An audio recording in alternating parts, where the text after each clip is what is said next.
Coming up on Vegas Station Blitz, another win in the books for the Raiders. We unpack some top storylines coming out of Week 17's win in New Orleans. We'll talk about Brock Bowers and the season he's had.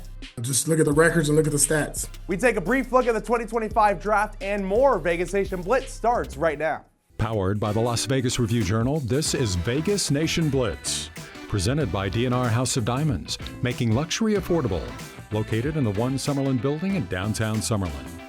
The Raiders going back-to-back. Antonio Pierce and company channeling their Drake energy in the last pair of weeks, picking up a pair of wins. Hello and welcome back to Vegas Station Blitz. Thank you all for joining me once again. I'm your host, Dominic Lavoie. So, the Raiders have been sliding down the draft order as they keep racking up the wins. Taking a look now, the Raiders are currently sitting at number 8 in the 2025 NFL draft order after their win against New Orleans. Still a game back from New England and a handful of other teams at the top of the board. Now, the Patriots may lose their Week 18 game, and if they do, they clinch the first overall pick. So at this point, it looks like the Raiders won't get that top draft pick in 2025. Now, speaking of the draft, remember the Raiders' mid-first round pick from last year?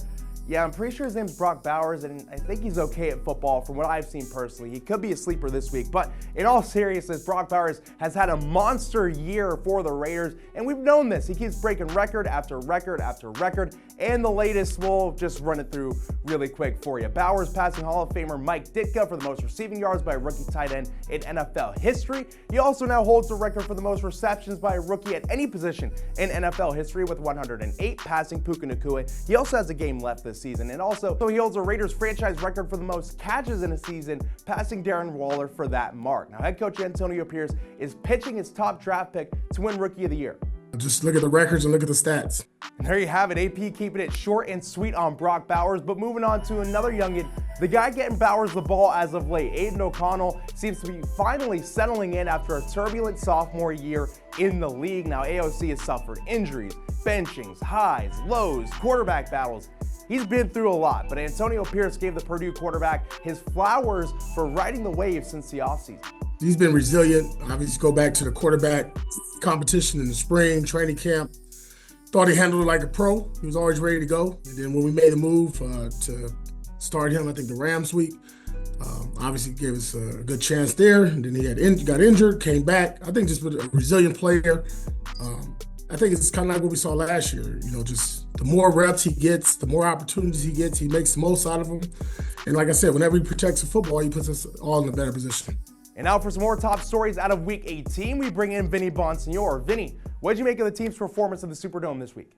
Thanks, Dom. Well, after losing 10 straight games, the Raiders have a chance to do something that was kind of unthinkable about a month ago or so, and that's to win 3 straight games to end their season. They'll get a chance to do that on Sunday against the Los Angeles Chargers, coming off a win over the New Orleans Saints, and a week before that, the Jacksonville Jaguars. Though, let's not kid ourselves, the Raiders caught 2 huge breaks against the Saints and the Jacksonville Jaguars. The Jaguars were without Trevor Lawrence, their starting quarterback. The Saints were without Derek Carr, you remember him, former Raider quarterback. He didn't play for the Saints, he's their starting quarterback. So 2 backup quarterbacks the last 2 weeks. That plays a little bit into these 2 wins. The question is, are they going to catch another break on Sunday against the Chargers? The Chargers will know before they take the field at Allegiant Stadium whether they or not they are still able to get the 4th seed in the NFL playoffs. If they're able to do that, it's better than obviously being the 5th seed. So if the 4th seed is still available to them, then you figure that everybody from Justin Herbert to all their star players are going to play the game in order to get the highest seed for the playoffs, which start a week later. However, they're going to know the night before, depending on what happens in the Pittsburgh Steelers game, whether or not that's available to them. Now we're going to take a small break, but when we come back, Heidi Fang is going behind the scenes once again with another rookie. This time it's cornerback DaMaron Richardson. Stay with us. We'll be right back. DaMaron House of Diamonds is Las Vegas's elite private office jeweler. We specialize in natural and lab-grown loose diamonds, engagement rings, and custom design. If you're looking for lab-grown diamonds, we have one of the largest selections at the best prices in Las Vegas. We make luxury affordable every day.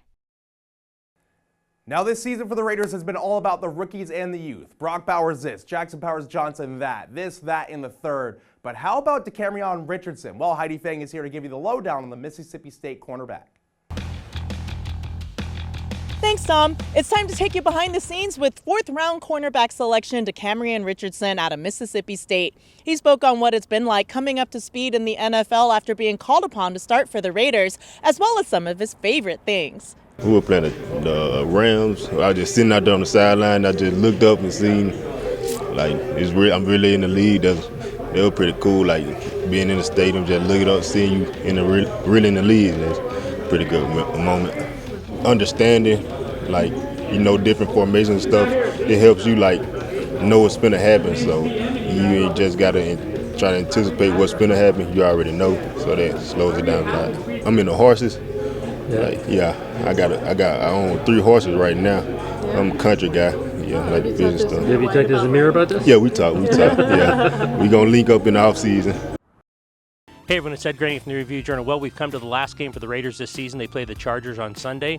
Chargers, we won't know until the game starts if they have seeding to play for, so meaning we won't know who they're going to play in the game, if they're going to sit their starters, sit a bunch of their starters, or if they're going to play everyone, so that will be interesting to see. The other thing that's interesting, Monday morning, what happens with Antonio Pierce, the Raiders coach? Is he going to be let go? Is he going to stay? I think odds are right now they're going to bring Antonio Pierce back for another year, especially if they end the season with a 3-game winning streak. In their minds, that would be enough momentum going forward to bring him back. We'll see what happens there. It is called Black Monday for a reason, for coaches getting fired a lot across the league. I just don't think that's going to happen with Antonio Pierce. I think they've shown enough in the last few weeks, albeit against backup quarterbacks, that there's a sense within the building that if you move forward, you try to get a quarterback in the offseason. Tom Telesco had a decent draft, especially in the front of the draft last April. If he can repeat that, add a bunch of players, bring some players back that are key, I think that'll give Antonio Pierce one more year to show he can develop and how far he's come as a head coach. This is Ed Graney, and this is Against the Grain. Now that'll do it here for this episode of Vegas Station Blitz. Make sure to check back with us later this week as we get you geared up for the final game of the season against the Chargers on Vegas Station Game Day. We're going to get you all dialed up on the action for the last week of the season. And also, as always, make sure to keep up with us on social media at Vegas Station and on the web at vegasstation.com. For myself and all of our Vegas Station crew, thank you all so much for watching, and I'll see you all next time. Powered by the Las Vegas Review-Journal, this is Vegas Nation Blitz. Presented by DaMaron House of Diamonds, making luxury affordable. Located in the One Summerlin building in downtown Summerlin.